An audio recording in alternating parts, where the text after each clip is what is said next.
انا انزلناہ فی لیلۃ القدر، ہم نے اتارا اس قرآن کو لیلۃ القدر میں۔ قرآن کریم کا 3 نزول ہوا ہے۔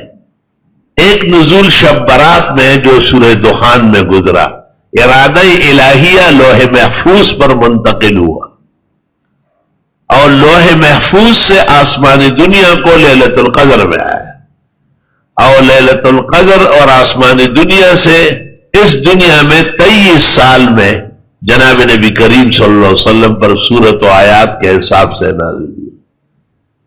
تو نزل القرآن علی ثلاثۃ التنزیل، 3 نزول قرآن کے ہو چکے، اول نصف شعبان، اور وہ ارادہ الہی لوح محفوظ پر منتقل ہوا، اور دوسرا لیلۃ القدر 27 رمضان کو، اور تیسرا 23 سال میں محمد عربی صلی اللہ علیہ وسلم۔